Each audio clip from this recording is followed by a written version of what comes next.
All right. Well, welcome everyone, and thank you so much for taking time to join this conversation on communicating about racism at work.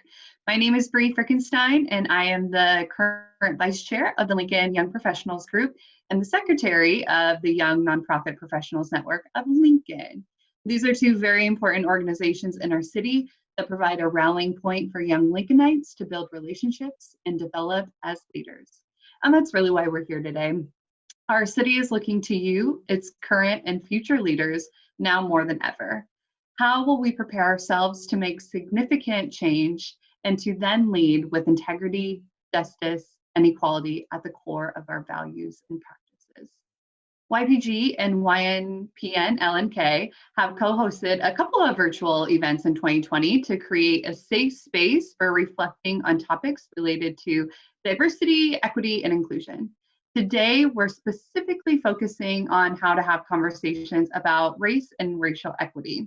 As we have learned over the past several months, we found that what is really needed right now is education. Whether you identify as white, black, brown, or any other beautiful color, it is too easy to turn to those most affected to teach us about our own inadequacies when it comes to privilege, equity, injustice, prejudice, etc. It is on each of us to prepare ourselves to act with racial equity in mind. There are many resources available, and we hope to add some much needed value to the conversation and to our generation. Just as a friendly reminder, please stay on mute during the panel, but we would love to have your comments and questions in the chat box. We are hoping to move to breakout rooms for discussions, and then you can also unmute. As just a heads up, we are recording this. The breakout rooms will not be recorded, but we understand how important these conversations are and that not necessarily everyone can make it, so this is recorded. To get us started, I would like to introduce our moderator for tonight, Luis Sotelo, who serves on our YNPN LNK Leadership Council. Luis is the Vice President for Diversity, Equity, and Inclusion at Doane University, where he leads a division to drive inclusion and belonging to achieve innovation, equity, and excellence in the global community. He is a teacher at heart and a champion of human potential. Luis, over to you. Thank you, Bree. And I am super excited to be at this again. So thank you all for joining us. I think that we have some incredible panelists who are going to give us some insights and challenge our growth. And so that's exciting as we continue to do our work to dismantle racism. So I'm going to invite us to do just a very quick recap of what we covered during our first session. So whether you attended it or not, you get a quick little recap of what we did. So Dr. Amanda Irions presented some scientific findings about how language can reflect and affect how we think about and describe the performance of people we think of as similar to and different from us. She also shared how our decision-making models can be influenced by racism, privilege, and worth that we give each other. Shannon Mangrum shared the concepts of intercultural competence, diversity, and culture, and how developing intercultural competence helps us build better relationships in societies. And then we also had Kevin Reese with us, who offered some advice from his grandma. Actually, a lot of really good advice from his grandma. Some examples that I'm gonna throw out real quick. You learn something new every day. You have 2 ears and 1 mouth for a reason. Your life begins at the end of your comfort zone. Fail forward. They say that falling down is life and getting back up is living, and just take the next step. So that's just a quick little sampling of what we covered last time. So this evening, we wanted to gather again to continue this conversation and offer us all an opportunity to practice applying what we learned from that last session and what we will learn in a few moments. So we're excited to welcome back Dr. Amanda Irions and Shannon Mangrum, and very excited to also introduce Charlene Maxey Harris to the panel. So I'll introduce each one of them. Charlene Maxey Harris is Associate Professor at the University of Nebraska-Lincoln. She has been developing diversity initiatives for the last 15 years at the University of Nebraska. She currently leads the library's Diversity and Inclusion Committee, and their goal is to incorporate inclusive excellence into the library strategic planning and daily operations to increase diversity, equity, and inclusion within the faculty, staff, services, research, resources, and collections. Charlene's desire is to work for the common good to inspire all those around her. Dr. Amanda Irions is Assistant Professor of Communication Studies at Doane University. She is an award-winning teacher and researcher who was born and raised in Nebraska. She earned a PhD from the University of Maryland and studies social catalysts and how culture affects relationships. And Shannon Mangrove, she is passionate about making a difference in the world around her. She is a coordinator of community engagement, retention, and recruitment in the University of Nebraska-Lincoln Honors Program. She also offers authentic intercultural competence coaching through administration of the IDI, which is an Intercultural Development Inventory Assessment. Whether at her church, her job, or in her community, Shannon desires to help people to live a better, wholesome life, and will always take action to do so. And now for the first fun fact of the evening. Shannon is Charlene's daughter. So we have been promised some fun interactions that may happen between both. So I'm excited for that. So with that, thank you to all three of you for joining us. This evening, we have invited our panelists to offer some advice, some frameworks on how to move from awareness to action in dismantling racism. So, throughout the conversation, we may hear about practicing allyship and co-conspiratorship, but each one of our speakers and our panelists will provide their take and perspective. And so without further ado, let's go ahead, and I'm going to invite, in the same order that I introduced our panelists, I'm going to invite Charlene to give us 5 to 7 minutes of your perspective on this. Well, good evening, everyone. I'm very impressed to see such a large group of folks here after work, working on this important and vital topic in our society right now. I'd like to thank Shannon for thinking of me and adding me. It's not often that I get a chance to present with my children, and trust me, I was very young when I had Shannon. So, and she's wonderful to be working in this group. But I also want to thank everyone and the YPG and the YNPN LINK group for also having me. What I hope to do with my time this afternoon or this evening is to really kind of talk a little bit about microaggressions, what they are, how they've changed, and then give you some pieces of my story and then some of the work I think that we need to do as we carry on this type of work. I have to start and let you know that just starting this topic, and I used to be the diversity librarian here in Lincoln, and it was quite eye-opening to that the administration took the time to make sure that this was important. This is something that I had the opportunity to vision out what this could possibly look like, and then be able to introduce having a diversity and inclusion committee, getting that set up, and then working toward that first step of making sure that our work environment was welcoming and inviting and fostered that kind of climate that would offer someone the opportunity to be here and to work here. And then the recruiting and the retention part.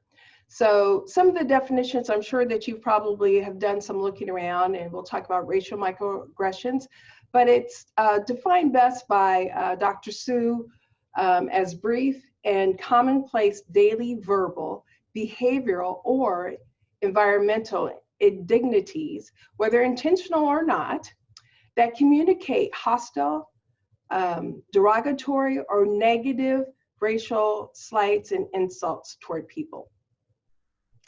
This research that he did, he went on to define the, really breaking down the categories for how you even classify this and actually do this research. And he looked at how they're delivered, whether they're verbal, behavioral, or environmental, and what forms they take on, whether they're microaggressions, micro insults, micro assaults, and micro invalidations. And I see some people kind of nodding their heads saying that you might know what that looks like. The original term came from an African-American psychologist who was also a doctor and scholar. His name was Dr. Chester Pierce, who really started to coin this phrase in the 1970s. So Dr. Sue's article and that definition was 07, and Dr. Pierce really looked at this in the 1970s, 1969. And he also, in his work, was really thinking about how Blacks must take a firm theoretical grasp of racism in order to dilute its crippling effects. And what we are doing now is building on that. And if you're not familiar with the critical race theory, that's a piece of that work as well, in terms of, okay, so now it's not just about doing, saying this happened, but now we're actually putting the research to go with it.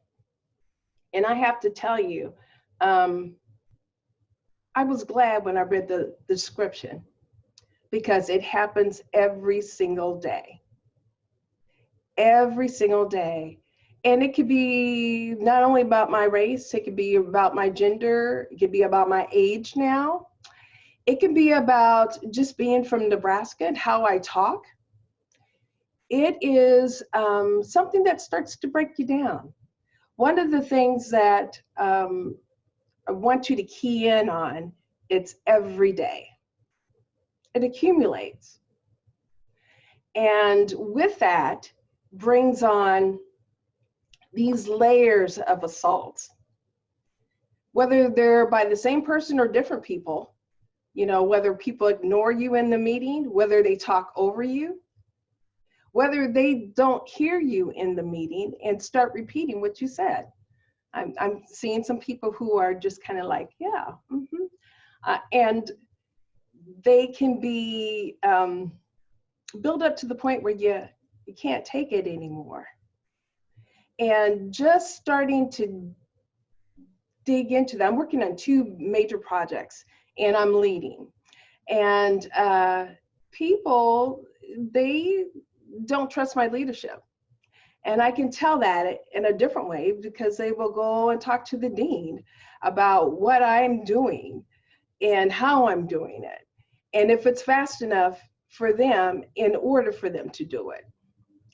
And so I was a little bit irritable, right? Because the more you pay attention to them, right, the more you start to notice, because my goal in completing my projects is to do that, complete the project. So anything that gets in the way of that, and all of that noise on the outside gets in the way of that, because otherwise, you know, I had to correct someone today. I said, wait a minute, don't talk over me. Okay, we can get through this. All of this stuff, we'll both have a chance to talk, but it makes a difference. So I just want to stop here. How many of you have had the experience where you start talking about issues, whether with race or gender or someone that's been offended, and all of a sudden they seem to blow up? The voice gets louder. It seems to like you can't stop them. That's the impact of microaggressions. I'm running.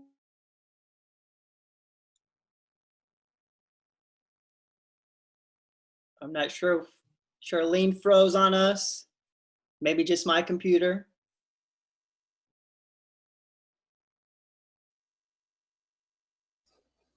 Yeah, Louise, I think she did freeze. Okay, so she froze. Okay, well, oh, Charlene, you're Am I back. back? Okay. You're back, yes. For a second, I thought it was just my computer. I know, it's always amazing. It's like everyone else is still, and I'm still talking. So sorry about that. I'm on the work computer, so, and that was my timer. But I just want to cover a couple more things. The reason why I was glad to hear this definition is because I've always felt this. I've always been one by myself in school, going to my college classes, in the grocery store, you name it, or one of very few. And I could never figure out what people were really saying, right? And so, and they make you feel like you're imagining what is going on in terms of the slight or the disrespect. And so once I got a chance to understand what this was, it made a difference in my life, because I'm not imagining what I just experienced. But all of this is framed within institutional racism. When people are allowed to continue to act and behave in that way, there's a structure, there's policies, and there's procedures that help to perpetuate that. And I remember with the murder of George Floyd and what we experienced this summer, I heard my dean, and we have a new dean now, she talked about, I acknowledge my own white supremacist attitudes and behaviors. It was a shock to me. I hadn't heard it expressed from someone from the dominant race like that before. And what she was alluding to is that everything that she knows is according to her advantage. Her world, her values, all of the things that's right is according to her and what is valued in our society. So those white supremacist attitudes and behaviors, it's not necessarily about the white power and the nationalists, but it is the legal, social, and the institutional constraints upon us. That was a clear example of what we saw with George Floyd. The microaggressions, the macroaggressions were too much. And we exploded as a country. And so even the terminology has changed. So now we're involved with anti-racist behaviors and activities that we are trying to dismantle. And I appreciate the work that you're doing for this. And it won't take one meeting. It won't take 2 or 3 meetings. It will be a lifetime. So we've got lots of work to do. The marches and the rallies and the movements, that was one way that we were starting to break down the systemic racism. And if buildings got damaged in the process, people are sorry. But for what they've gone through, the trauma that they've gone through has been over many years, over many generations. So if we lose a couple buildings, okay, one life was lost. And it was this man's privilege, he thought, that he could kneel on a Black man's neck and kill him. Okay, so with that, Black Lives Matter, my life matters. And thank you for addressing this today. Charlene, thank you for your words. And you mentioned a lot of different important points, but you brought up critical race theory that I think is so important for all of us. So I just dropped on the chat this book right here, An Introduction to Critical Race Theory. So if this is the first time you're maybe hearing that term, this little, it's pretty little book, but it is going to really reshape, I think, and I know it has been powerful and influential for me, and perhaps it may be influential to your thinking and to contextualize some of the things that Charlene is also saying further, since we have limited time. We are going to move now to Amanda for her next 5 to 7 minutes. Hi, thanks again for having us. I still think it's just a really lovely thing that you all are doing, and I think it's super important. So I appreciate your time. And I was joking before this started that this might be another session of unpopular opinions with Amanda, especially coming after Charlene Maxey Harris. But let me just say, you gave us a fantastic transition sort of into my unpopular version of what you just said. When you said that part of the problem with microaggressions is that you're never really sure what people are actually saying. You're never really sure why people are actually saying what they're actually saying, right? And as someone who studies communication, I am very concerned with what people mean. I am very concerned that the words that we use to represent ideas and abstract things are accurate. And that is why I hate the term microaggression, right? For my money, it's just aggression. It's not a micro invalidation, it's invalidation. It's not a micro attack, it's just an attack. And so I'd like to begin by explaining why I don't like the term microaggression, then sort of talking about what the core of microaggressions actually is. And then once we sort of get to the core of what they are, like what we can do using communication to sort of start to push back against that. Right? And so beginning with why I don't like the term microaggression, because I just, I feel very strong that we should substantiate what we say. And one of the reasons that I don't like microaggression as a term is because it has really become diluted and wishy-washy and sort of like everyday conversation from, thank you again, for that great history of where the term comes from, right? And so today people can use microaggression to mean an outcome, like an experience, or people can use microaggression to mean an intention, right? And I don't like microaggression when it's used to talk about an outcome, to talk about an experience, right?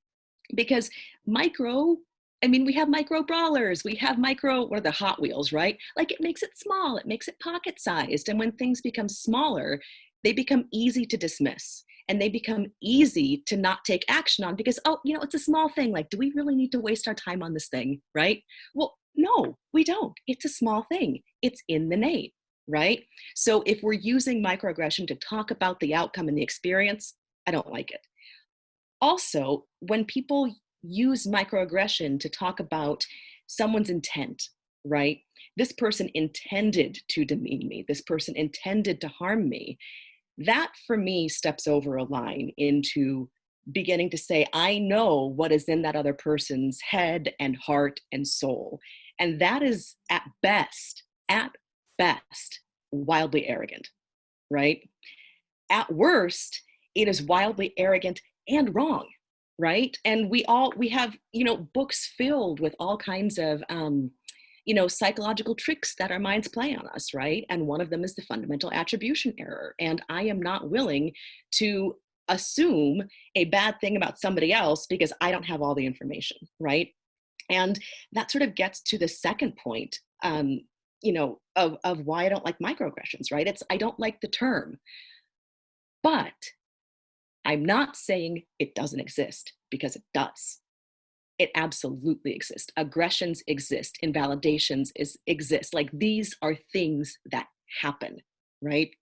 And so we hear, as Charlene said, every day, where are you from? I don't see color. All lives matter. I was with someone who was in the middle of telling me how much she appreciated that her white sons married minority ladies, right?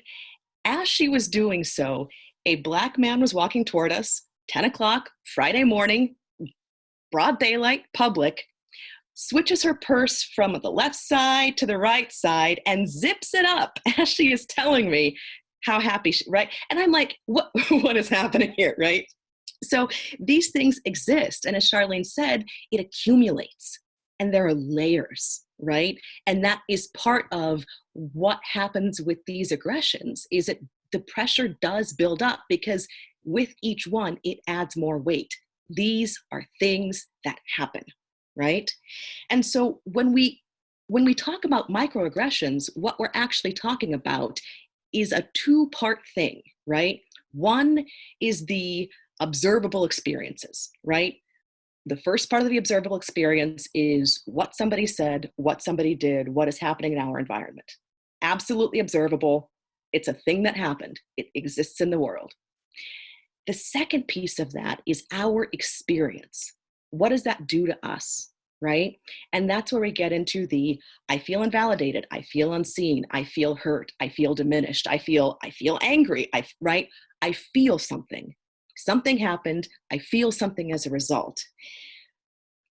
But then there's that core, right? Where humans, we look for patterns, we look for, right?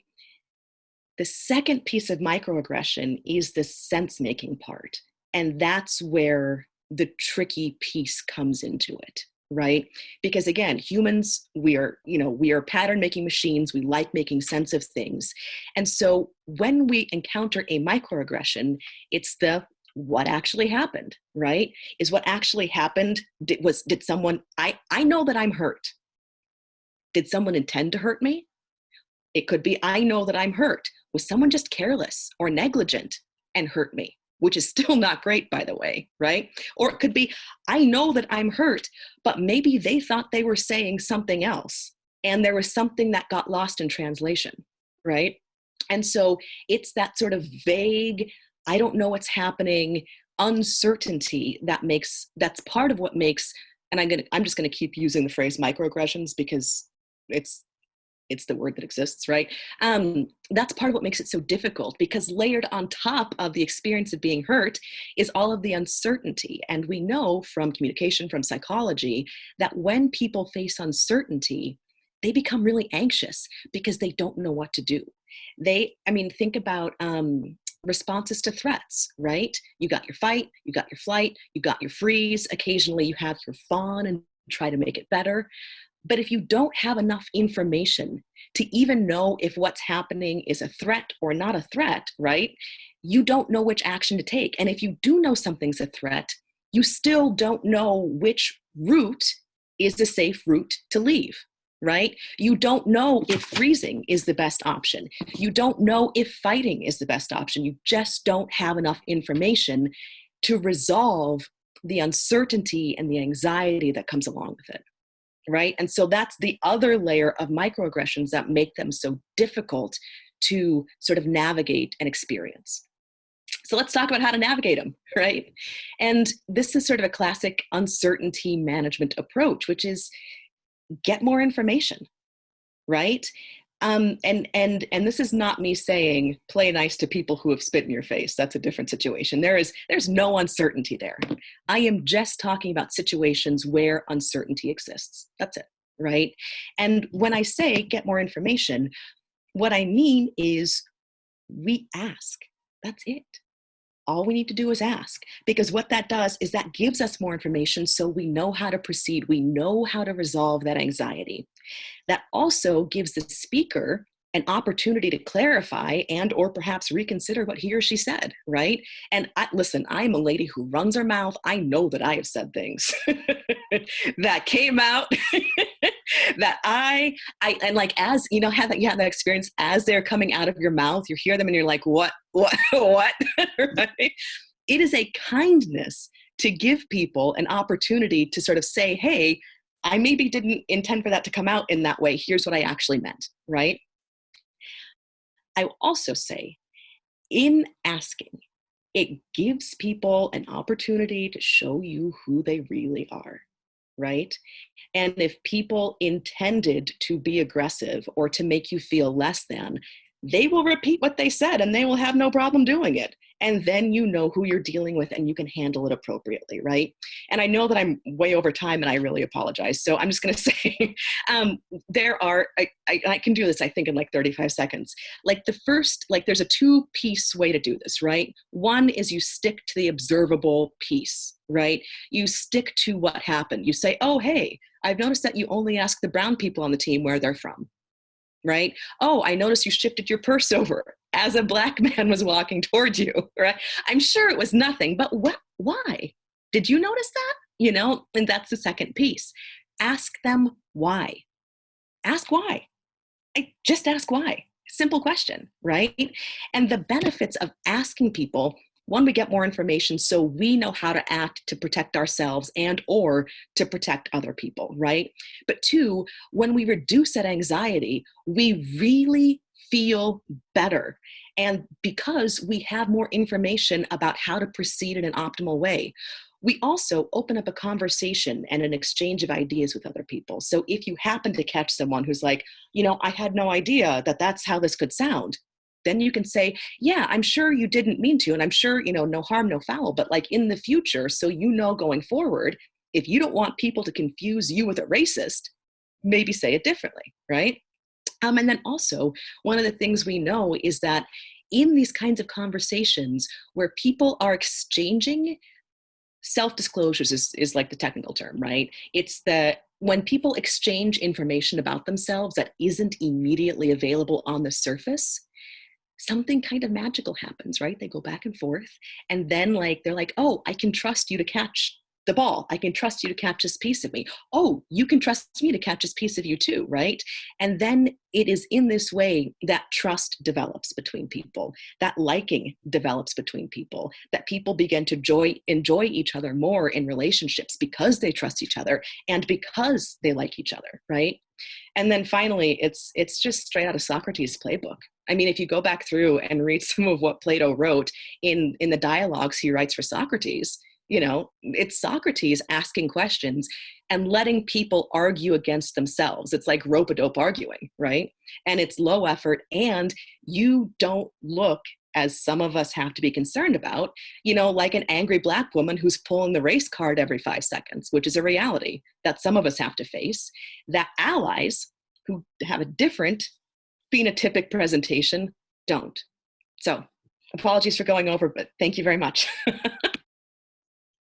Thank you, Amanda. And I'll say that my favorite one that you've mentioned and that I think I feel I use often is that strategic questioning, right? To be able to get more of the information. But in what you were saying about, the use of the word microaggression, that is something that is a very valid argument of microaggression, and in fact, it's an aggression. It is not just a micro; it has heavy impacts on our lives. I mean, the research is also pretty clear of how it impacts us physically as well. So on that, and Amanda, you know that I am a nerd, so here it is. There's this other book, page 93, that talks exactly of that concept, rethinking the word microaggression. So if you want further reading on that, because we're limited on time, there it is. You can look it up, and the page number is there. Shannon, your turn to give us some of your wisdom. I just have to say, wow, this is an amazing opportunity. Again, Louise, thanks so much for moderating, and thank you to my mom and to Dr. Amanda for setting the stage up so well. I think it's easy to think about microaggressions and allyship and all of this kind of from a distance, but I wanted to share a personal experience that I've had repeatedly with microaggressions, and wanted to get a little bit closer to something that has happened. And just like my mom talked about and Dr. Irions talked about, it adds up, and it is very significant and weighs on me personally. And so I do believe that while most people have good intentions, the priority and the commitment to developing and to growth is what you see less of. And so I think from my experience working with people, it's like, yes, we'll start the process, but will we stay committed to the process? Will we stay committed to listening? Will we stay committed to doing our own research and being educators of ourselves, especially because there are so many good resources out there? So so one of the consistent microaggressions I experience is in relation to my hair. And I grew up, and my mom can attest to this. I don't want to get into the details of how easy or hard it may have been to do my hair as a child. But I have historically had, I started with natural hair, and then when I was 12, I started relaxing my hair to be straight, to have a straight look. Now, granted, some of you may be thinking, why is she talking about hair? This is really irrelevant, but I just stay with me for a little bit. And so as I have grown and as I have gotten older, I've noticed some interesting comments related to my hair. Some people believe they have permission to touch my hair. Some people have permission to, or they feel the privilege to tell me what I should do with my hair. A couple years ago, 2015, I went natural. I stopped relaxing my hair is what that means. And I grew my natural curls, my natural curl pattern out.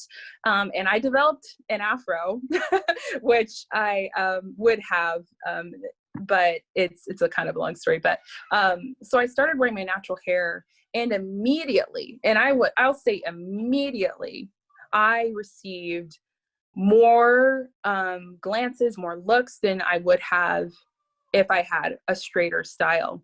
And so I think I just began to notice the way people spoke to me, the way people interacted with me when I had my afro versus when I had my natural hair.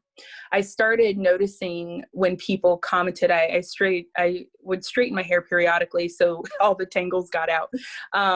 And then all of the people who complimented my hair say, "Oh, wow, you look so much better today." And the reality is the Afro hairstyle may not necessarily be valued, but here's the other interesting aspect. Whenever I found myself in a situation where I wanted to advance myself, I began to notice that my Afro hair was not advantaging me. And so, and it's really difficult for me to even admit that this is what I did, but in order to appear more professional, appear in the eyes of society, I would straighten my hair. When I had an interview, straighten my hair. When I had a presentation, because I know from interacting with honors students, honors parents, that my hair is a barrier. And my hair, the way that I look, just my hair in my head, right? I can't control that. I can't control how it grows. I mean, I can straighten it every once in a while, but I just do that so it stays detangled. But my hair has been a point of contention. And even to this day, I get all kinds of interesting comments about it. But I think what's really interesting is that people don't necessarily attribute hair to success or hair to being kind of a make or break thing. But when you've had repeated experiences like I have, when you have had people follow you in the store one day when you're wearing your afro, and the next day you go to the same place and they're welcoming you in, it's very disorienting. And just like Dr. Amanda was talking about, making sense of what is happening and why it's so difficult to have this be something I understand in just society it's been a challenge. And so I think, again, I know that most people have good intentions, but development comes when we move past our intentions, and development comes when we're willing to admit that racism is the water we live in. It's just all around us. And it's not necessarily always intentional, but that's what microaggressions or aggressions, or, it doesn't have to be intentional, right? It can be unintentional, but because we are so so overwhelmed, so inundated with racism as a culture, it makes its way into our language. It makes its way into our attitudes toward professionalism. It makes its way into our approaches to communication. It makes its way literally into everything. And so when we are categorizing what's normal and what's not, we may unintentionally be categorizing something racist. And now, granted, I know that not everyone here, sees themselves or thinks themselves to be a racist, but it's all around us. Again, the fact that I straightened my hair in order to be seen as a professional is playing into the system, right? And so I acknowledge that, I've come to a peace in the sense that I'm gonna do what I need to do to keep my hair straight and healthy, and hopefully just have a better experience talking with others. Now, I do think when Dr. Amanda's talking about asking why, that is a very powerful thing, and I have started doing that too. When people are asking, if I should do something with my hair, I'm like, why should I do that? And that usually stops the conversation right then and there, because they don't have a real good answer for me, because they, I think, realize that commenting on my hair in that instance is probably just not their business or their place. So, and that's kind of how it ends. So I do think asking the questions are such great tools for breaking down the barriers, and questions, they're tools for breaking the ice as well. And so you don't necessarily have to be prepared with an answer. You can be prepared with a question and let the answer come from the other person. So I just wanted to share that, because again, I think we can think about this from a very academic perspective. We can think about it from a perspective when we're thinking about language and theories and all of this thing, but this happens. It happened to me earlier today. I was on a conversation with someone and they wouldn't stop talking over me. And it's difficult. So I think that for you to know that this happens, I think allyship is you being aware, you being aware of what the microaggressions are, you being aware of it happening, and then being ready with questions to ask, and helping other people, or helping things that you see turn out better and not have ethnic minorities or any kind of minority feeling like they are alone. So that is what I have to say. Thanks so much, everyone, for listening to my story. Yeah, no, thank you for being vulnerable and sharing that personal story, right? Because we can talk theory and concepts all day, but those stories are so important for us to understand what is happening and how it impacts people on a personal level. So thank you for that. So just like we did last time, we reshaped the format midway through, just because there's such great content, and we know that you all have some excellent questions. So we're maybe some of you were like super excited for breakout rooms, and I'm really disappointing you right now. And if you are in that camp, I am so sorry. But you're going to have, I promise you, with our incredible panelists, you're going to have an amazing time for the next 10 minutes being able to ask additional questions. So if you have questions, and some have already been dropped on the chat, feel free to add those. I'd like to just start with one that I get often from people who are seeking to dismantle racism and really to grow. They know that they want to grow. And so that question is, when someone does point out the microaggression, so Charlene mentioned that, I think it was earlier today, pointed it out. What advice do you have for the person who is receiving that? So there's, some individuals I've read have said, take it as a gift. It is a gift for you and unwrap it and do something with it, instead of, getting all defensive. So I'll open that question up to any of you three who'd like to chime in, and then we'll get some questions from the rest of the members joining us. Okay, great. I'll start. So this is something I read about from Andrew T's blog, Yo, Is This Racist? Which back in the simpler times of 2011, people would occasionally genuinely write in saying, hey, here's something that happened. Is this racist? And then the answer always was, yeah, of course it's racist, right? And then he would explain why, right? And so this is, he called it the racist test, which is just, I have learned in life, like a special case, and I apologize in advance for the swears, a special case of the asshole test, right?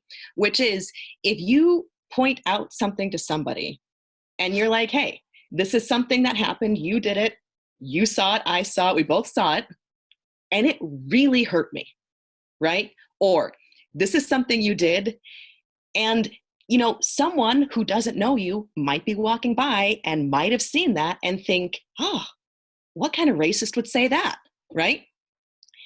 Their response can sort of like broadly be in one of two categories, right? The first category is, oh my God, I had no idea. I am really sorry. I didn't mean to. I apologize. And in the future, now that I know, I will do better.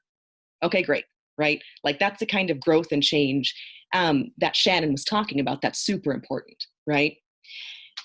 Anything that is not, I am so sorry, I had no idea, I will do better in the future. That is what we, again, because it's an asshole test, sorts people into assholes and not assholes, right? That's the asshole test, right?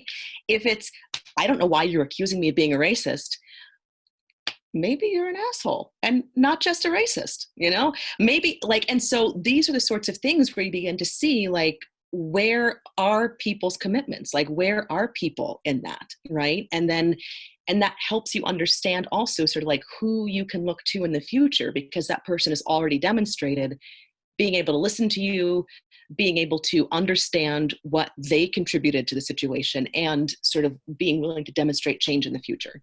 So that's one thing that I have had a lot of success with myself. I love that. I'm going to take that with me, the asshole test. I love that.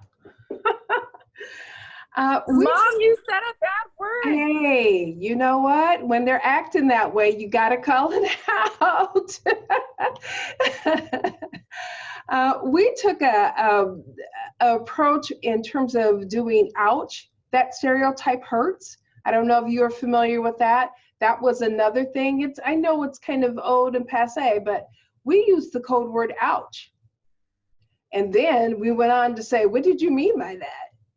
And kind of made them, as you said, Dr. Amanda, express what it is they were really trying to say, and just show them where they were wrong. Did you mean all people, or did you mean one or two people? Walking away, we gave some really good tips in terms of interrupt and say, that's enough. We've heard enough. And just like when I love, Louise, if you talked about making it a gift that they can unwrap and use it later as they're having communication, I love that too, because sometimes they just need to accept it and we can move on. It's not a big deal. We're going to move on, but we can continue to communicate. But that's where I stand now. So. Yeah, I'll go ahead and add in. I just think it's really funny that I heard my mom say ass today. But I think it depends on who you are working with, the approach you should take. So thank you, Dr. Amanda, for that. But I think that for strangers, asking a question to prompt them to think deeper about what they might have said is very useful, because you don't really know them and you don't want to assume, you don't want to be the one to just either take more responsibility than you should, or get yourself into a situation that it's just going to be more uncomfortable. So asking a question, confronting it, bring it to attention in a very direct way. What did you mean by that? I think that's a great question. I think for people you have relationship with and that you know, and you have a little bit of history with, I think you have the ability to say a little bit more. I know that there have been people in my life who didn't mean to. They didn't mean to say negative things microaggressions or micro assaults or aggressions, whatever we're going to call it.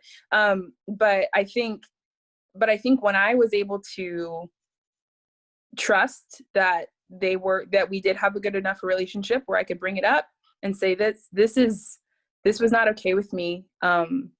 And they did exactly what Dr. Amanda said. And, oh my gosh, I'm so sorry.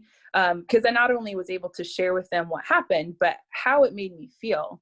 And not everybody deserves to be trusted with how you feel initially. And so I think that in the instance of seeing the microaggression or seeing something happen, you ask the question to make them aware that you are aware. And that you are aware of the language that is being used. But for friends, for loved ones, for people that you love and trust, I think you can take a little bit of the extra effort because I feel like they've earned a little bit more than that. That's what I would say. It's all really good stuff. We have some good questions and very little time, so I'm just going to go ahead and take some moderator privileges and select one of them. And if you asked the question was not selected, I promise you all submitted outstanding questions. It's just we have limited time. Akriti asks, a lot of our workplaces are currently going through the processes of creating bias, inclusion, diversity training. However, not everyone feels they've experienced microaggressions. What is your advice to teach our peers to be better without necessarily forcing someone to relive trauma?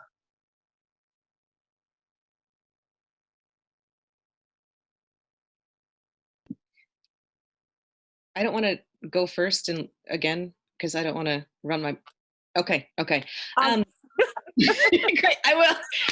One of the things I have studied in the past is, because I was not in a sorority, but I worked with sororities. So I worked, with a lot of like sexual assault prevention, right, with sororities.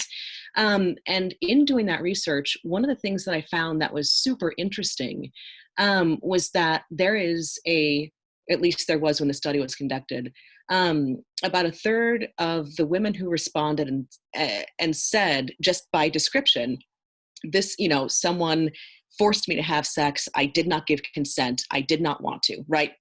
Didn't call it sexual assault, but definitionally, this is what happened, right? About a third of them went out on additional dates with the person who had raped them. And the researchers were like, what is even happening, right? And so they asked that group of women why, right? And the women said, because according to my culture, according to my religion, according to my family, according to whatever, it is improper or immoral to have sex outside of a relationship, right? And so they didn't see what happened at that point as sexual assault, and I'm bringing that up to say that I think that one of the things that's important is, in the same way that the racial healing book, Shannon, you'll read this if you haven't already, right? Talks about like different stages, of racial identity development, right? Both for people in the majority or dominant group and minority groups, right? There are stages of awareness, right? And I think that in any case where you are telling someone, this is your identity, this is the set of world experiences that you have to have had as a result of that identity. It's the same sort of, I am telling you what to do, I am taking away your ability to determine for yourself how you see yourself and how you move through the world, right? That said, there's a different situation when you say, hey, this is what a microaggression looks like. This is what an aggression looks like. This is what this stuff looks like. This is what this stuff means. Because when you begin to describe it, then you can have people you can give people the ability to say, hey, does this sound like something I've experienced or not? And they can begin to sort of choose for themselves and get some power and decision-making back for themselves, right? So I know that's not quite an answer to your question, but for me, it's more of a, how do we have a discussion and describe this stuff so that people can understand what we're talking about? Because there are so many code words, buzzwords, hot words, whatever words, right? That people just sort of, oh, I didn't have that. That word doesn't apply to me. Whereas if you talk about the experience and like what it's like to live through it, then you sort of open up a different avenue for understanding what has happened in people's lives. So I'll go ahead and go next. I really love making sure everyone is on the same page with understanding.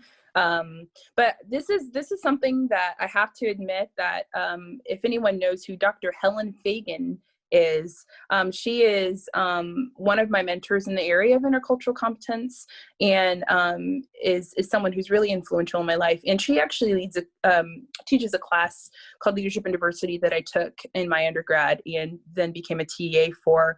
But the way that she helps students, and I'm going to go ahead and mostly say white students, and students, a lot of them from rural backgrounds, a lot of the ways that she helps them begin the process and begin the journey is to put it in an emotional intelligence frame, and seeking to help people understand themselves first. And so when we're talking about intercultural competence and we're talking about emotional intelligence and all these things that are integrated, there is real emotional reactions attached to some of these things.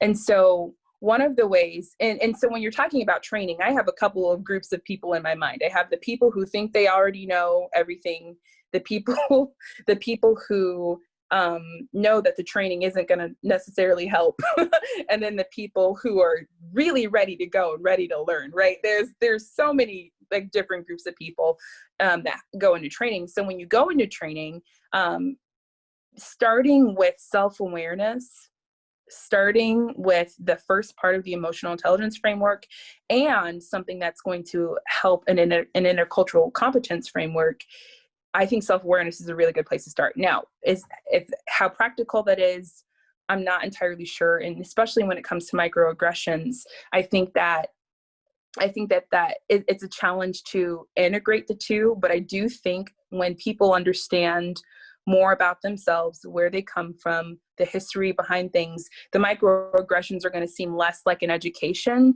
like a class, and more like an awakening. Like, oh, this is what you mean. This is what you're talking about. I see now how I have this privilege over here and you don't, right? It's more of that kind of experience instead of this, let me force you into training to have a result that we want you to have, and hopefully will make progress for us. You know, I think that the inner work is important.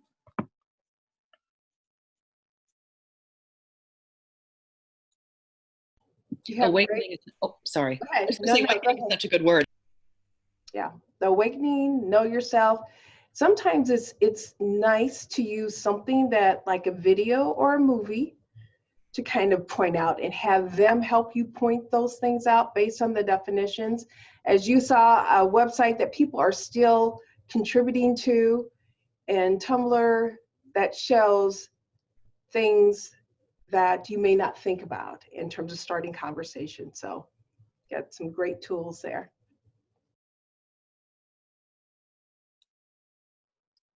Okay. I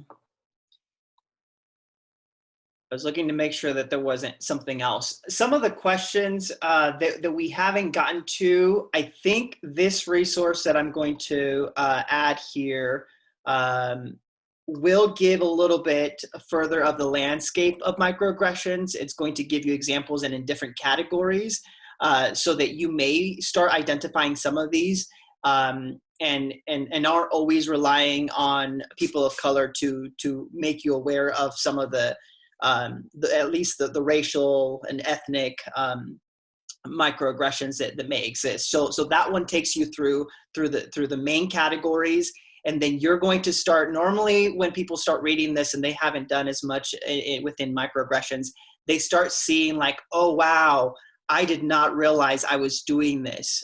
So I invite you to please take a look, just because we're not going to have time to go through all of them. And in fact, there's so many that there's no way that we could do that realistically. At this time, I just want to start wrapping up by giving our speakers just, a 30-second, 1-minute soundbite of, and I know that this is our challenge task. You've made it this far. Now it's the final challenge task to, what should we leave with? Yes, everything that you've said, but just one final thought that we should continue to wrestle with, think about into the upcoming week, months, and perhaps the rest of our lives. No pressure. I'll go first because I have the least amount of degrees, and I don't want to go after Dr. Irions or my mom. So I would just leave with this comment. Not everyone's normal is your normal. And I think when you are thinking about microaggressions and you're hearing about microaggressions, or you take a look at some of those resources, it's important to look at the big picture.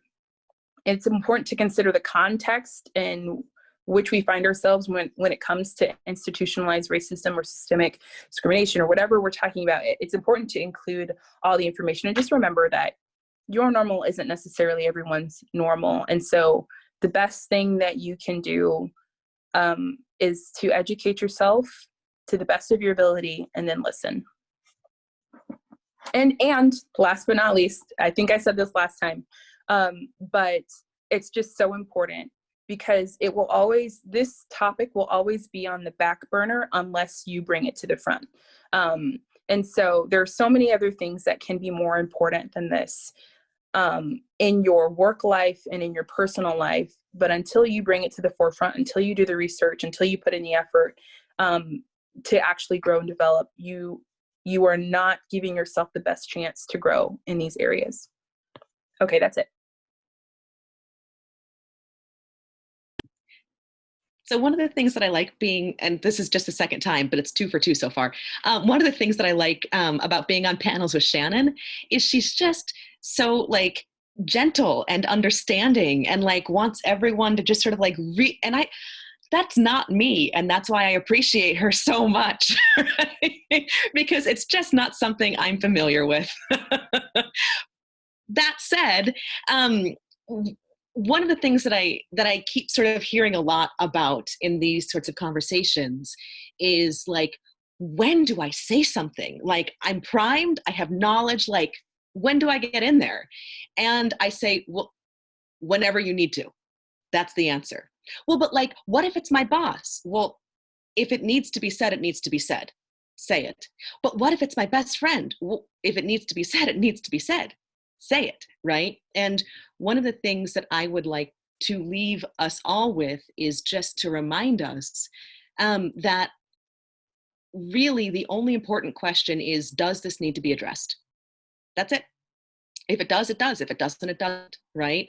Anything outside of, is there a need, is just a way to sort of talk yourself out of taking responsibility for what you've just heard or witnessed, right? And that's sort of the idea of to get back to what Louise was talking about with allyship and co-conspiratorship, right?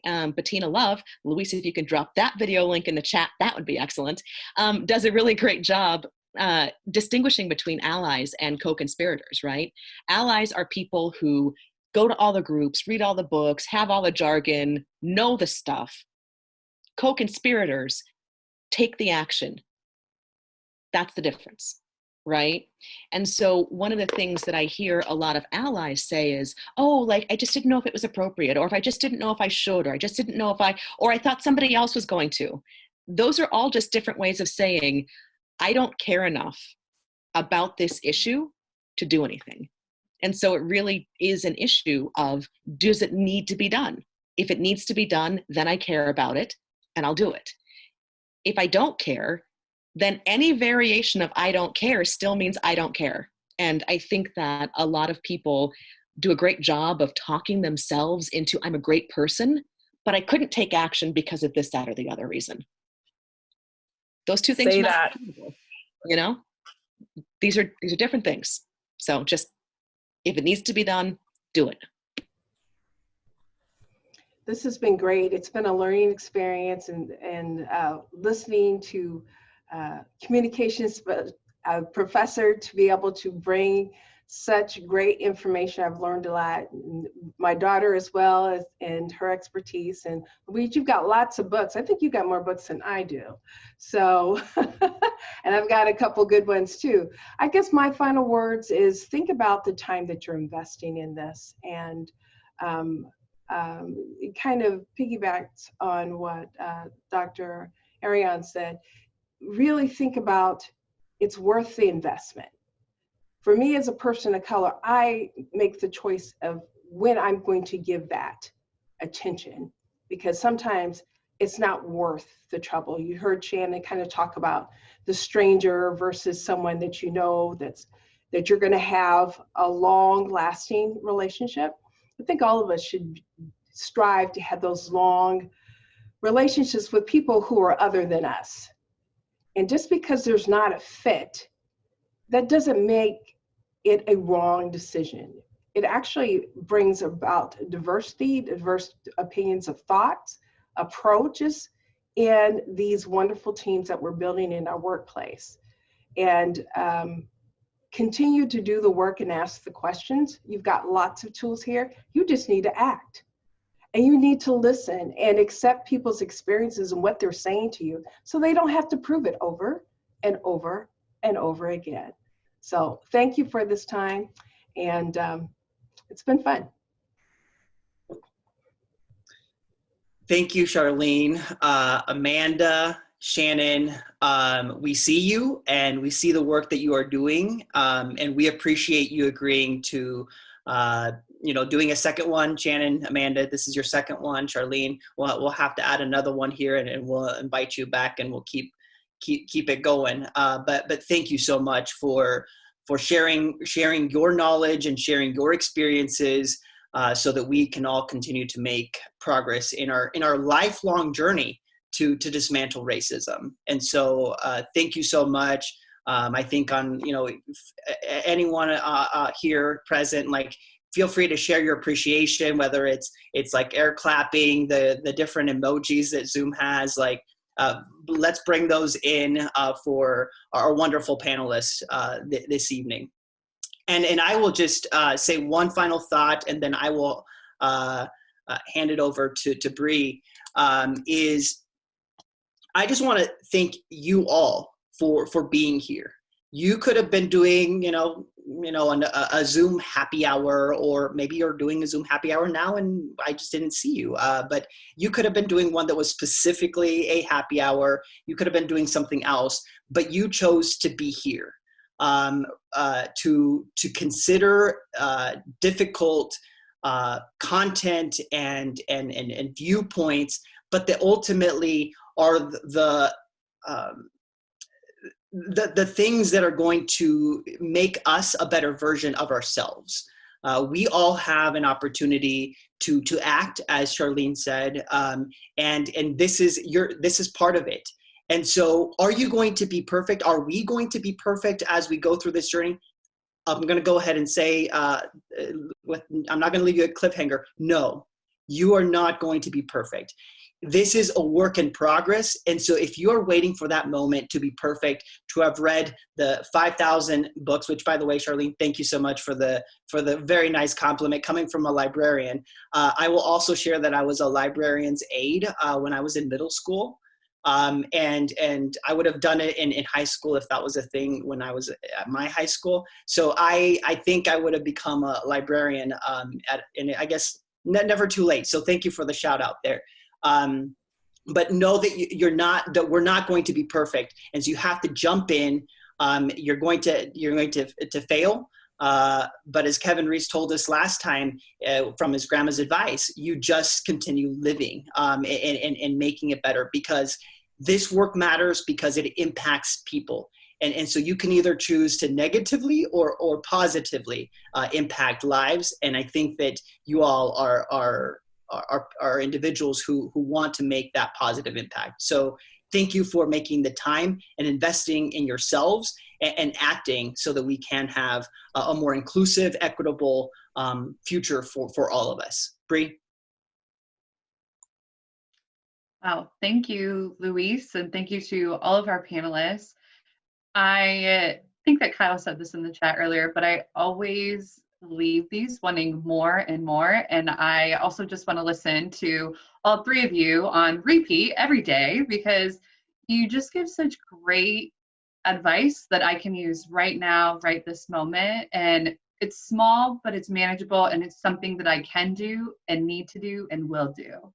So I love these so much. I love the idea of having them longer. We just never know what time of day to have them longer. But we appreciate the feedback, and this isn't going to be the end of these. And so we just really appreciate everyone for coming, and we are so excited to have all of our members engaging on these topics. So this is recorded. We will get it sent out. It will be on YouTube. It'll also be hosted on the YPG website as well. But just be kind of checking our social media platforms of choice so that we can connect with you soon. We'll be putting out the resources in an email as well. So all the fun things to come, and look for 2021 to have another event like this. So just thank you so much, everyone, for coming, and have a great night.